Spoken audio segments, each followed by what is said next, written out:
여러분 안녕하십니까?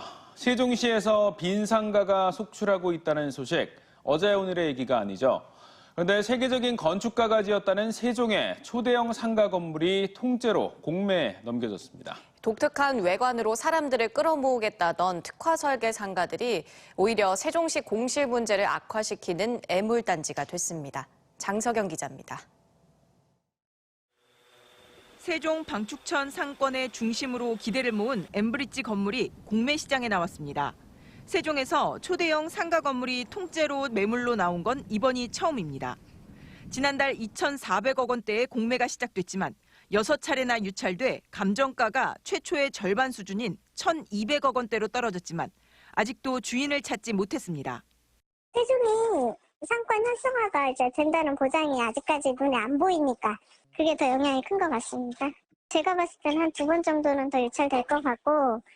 엠브리지는 2016년 행복도시건설청이 국내 최초로 상업시설에 사업제한 공모를 적용하고 세계적인 건축가 톰 메인이 설계에 참여해 큰 기대를 모았습니다. 하지만 특화 설계에 따른 불편한 동선과 낮은 용적률, 그로 인한 고분양가 논란 속에 입점 아울렛 폐업과 공실 장기화로 준공 1년 반 만에 통매각 굴욕을 안게 됐습니다. 엠브리지와 마찬가지로 독특한 설계로 기대를 모은 나성동 어반 아트리움 역시 당초 기대와 달리 상가 공실이 장기화되고 있어 세종시 초대형 상가의 줄도산이란 우려까지 나옵니다. 세종으로 봐서는 메이저급 상권인데 큰 상가가 이제 그런 현상이 나오니까 업계에서는 상당히 좀 촉각을 좀 곤두세우고 있습니다만 하는 미치는 영향도 좀 있지 않을까 싶습니다.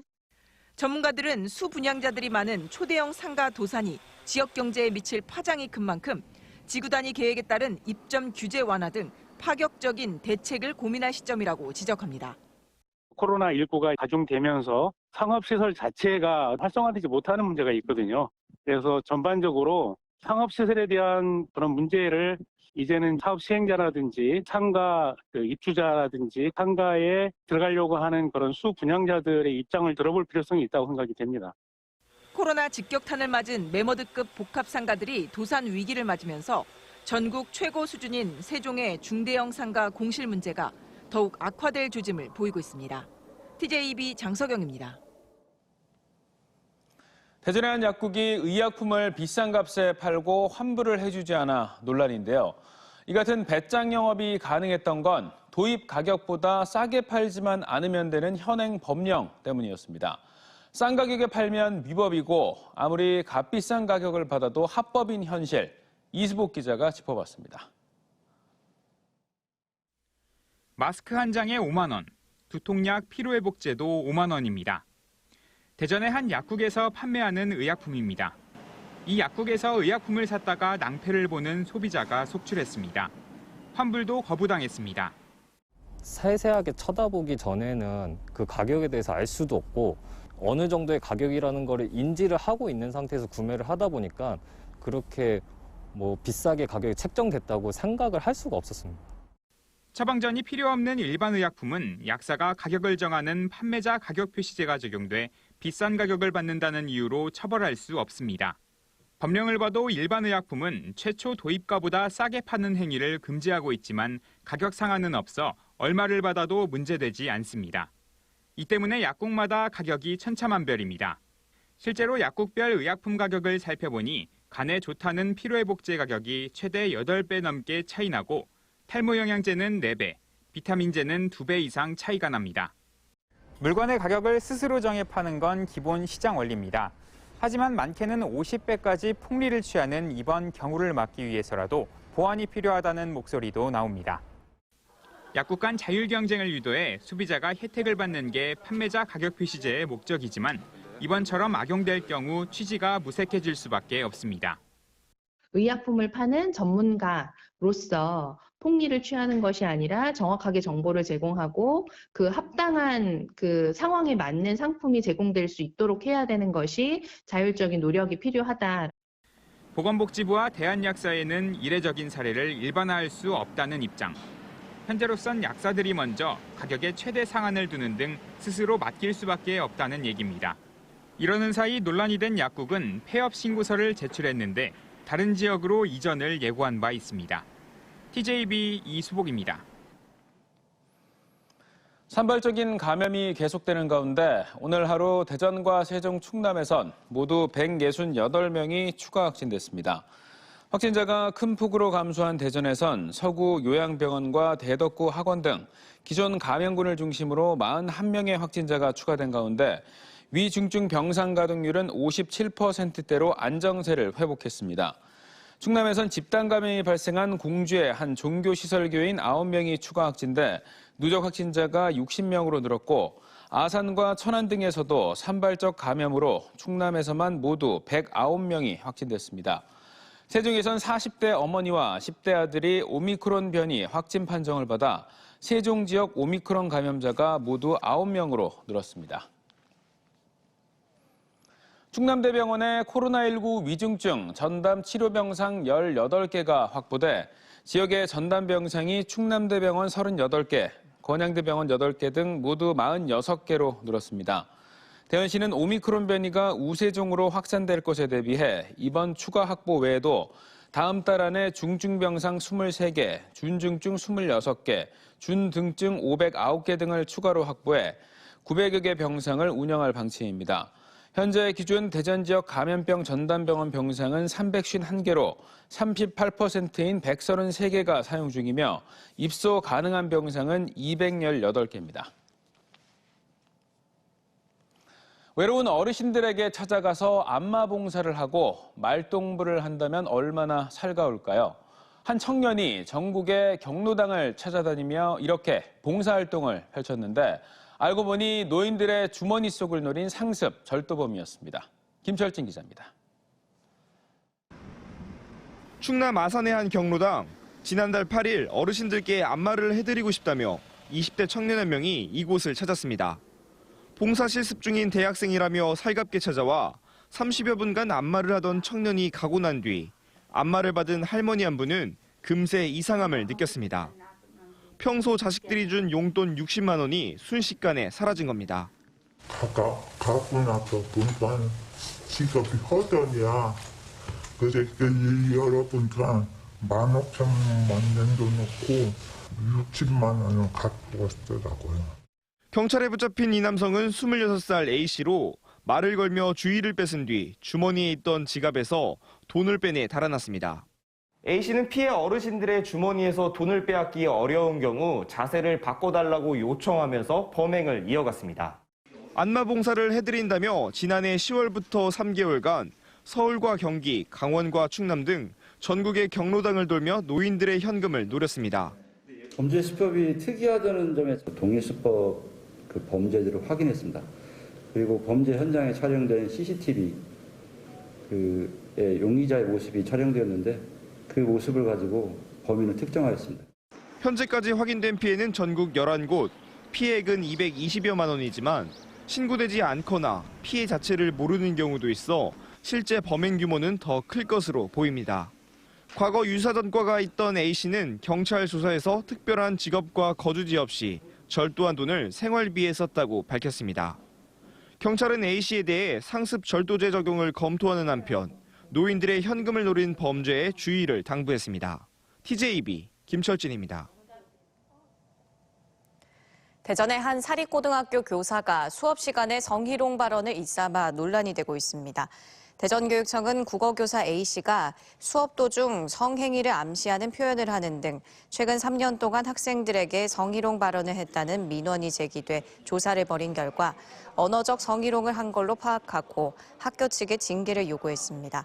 전교조 대전지부는 대전교육청에 특별감사를 요구하는 한편 피해 학생들을 상대로 치유 프로그램을 시행해야 한다고 주장했습니다. 어제 충북 영동터널 부근에서 발생한 KTX 산천 열차 탈선 사고 원인으로 당초 추정된 터널 내 구조물 추락에 의한 충돌 가능성이 아닌 열차 차량 바퀴 문제가 제기됐습니다. 국토교통부 항공철도사고위원회 위원들의 현장 조사에서 탈선한 4호차 차량 바퀴가 사고 현장 3km 정도 전 지점인 5탄 터널에서 발견됐고 5탄 터널 인근에서 탈선한 자국과 파편이 발견된 걸로 파악됐습니다. 이에 따라 어떤 이유인지 알 수 없지만 차량 바퀴가 먼저 빠졌고 이상이 감지되자 열차에 긴급 제동이 걸린 상태로 운행하다 탈선했을 것이라는 추론이 나오고 있습니다. 오늘 오후 1시 50분쯤 천안시 목천읍의 한 야산에서 불이 나 1,600여 제곱미터가량을 태운 뒤 30여 분 만에 꺼졌습니다. 소방당국은 장비 12대와 인력 30여 명을 투입해 진화에 나섰습니다. 최근 겨울 산불이 하루 평균 2건씩 발생하는 등 심상치 않은 추세인데요. 특히 건조한 날씨 영향으로 1월 산불 발생 위험도가 높아짐에 따라 산림청이 매년 2월부터 운영하던 산불 비상체계를 열흘가량 앞당겨 가동하는 등 조기 비상체계에 들어갔습니다. 김건교 기자입니다. 1월 들어 전국적으로 하루 평균 2건 넘는 산불이 발생하는 등 겨울 산불이 심상치 않습니다. 지난해 12월 산불 발생 건수는 24건, 1, 2월까지 합치면 150건으로 10년 평균치에 비해 각각 9.5%와 33% 늘었습니다. 대형 산불 발생 여부에 따라 피해 면적의 차이는 있지만 지난해 1, 2월과 12월 피해 면적은 평년 대비 4.5배나 많은 666헥타르, 최근 10년간 가장 많았습니다. 입산자 실화나 소각, 부주의 등으로 겨울 산불이 잦아지고 피해도 커지고 있는데 이는 기후적 요인이 가장 큽니다. 지난해 12월 평균 강수량이 7.9mm, 1, 2월을 합친 겨울철 강수량은 46.7mm로 각각 평년의 26%와 52.7% 수준에 그쳤습니다. 절대적으로 지금 강수량이 겨울철 강수량이 지금 부족합니다. 계속 건조하고 바람이 조금만 불어도 바로 산불로 발화될 수 있고 대형 산불로도 이어질 수 있는 게 최근 산불 동향이라고 하겠습니다. 특히 연중 1월 산불 비중이 1990년대 5.7%에서 2010년대 7.4%, 지난해에는 13%까지 높아지는 등 기후변화 영향으로 1월 산불 위험성이 갈수록 높아지고 있습니다. 산림과학원이 기상 관측 자료를 토대로 한 분석 결과 2000년 이후 해수면 온도 상승, 낮은 습도 영향으로 1월 산불 발생 위험도가 30에서 50% 높아졌고 올 1월에는 과거 39년간의 분석 자료 가운데 10번째로 위험성이 큰 것으로 예측됐습니다. 산림청은 통상 2월부터 운영하던 산불 비상체계를 이달 19일부터 조기 가동하기로 했습니다. 금년에는 겨울 가뭄이라든지 여러 가지 상황을 고려해서 산불 중앙 대책본부를 1월 19일부터 좀 일찍 당겨서 운영할 계획이고요.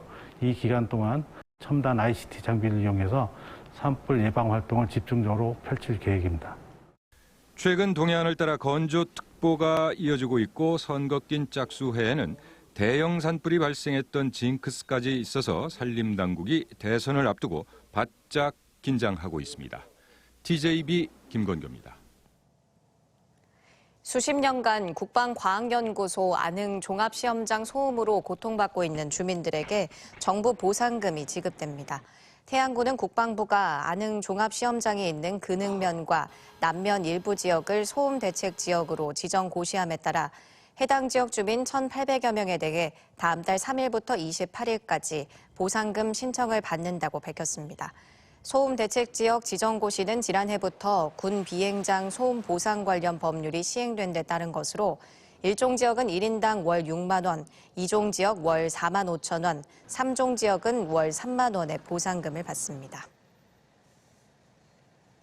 이춘희 세종시장이 오는 6월 지방선거에서 세종시장 3선 도전을 사실상 선언했습니다. 이 시장은 언론 브리핑에서 출마에 필요한 여러 가지 준비를 하고 있다며 공식적인 출마 선언은 적절한 시점을 잡아서 하겠다고 밝혔습니다.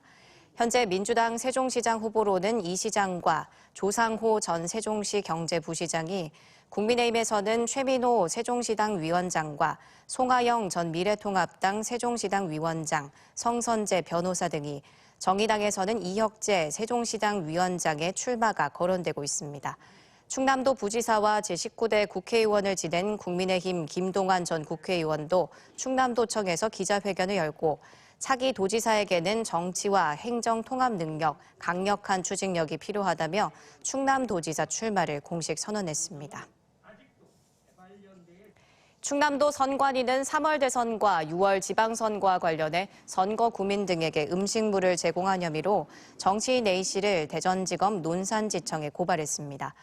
A씨는 지난해 하반기 선거 구민 등 16명에게 46만 원 상당의 음식물을 제공한 혐의를 받고 있으며 선관위는 제공받은 이들에게 음식값의 10에서 50배 과태료를 검토하고 있습니다. 법적 문제로 원주민 분양가 차감이 이루어지지 않아 주민들의 반발이 거셌던 대전 동구 천동 3구역 주거환경 개선 사업이 합의점을 찾으면서 사업 진행에 속도를 내게 됐습니다.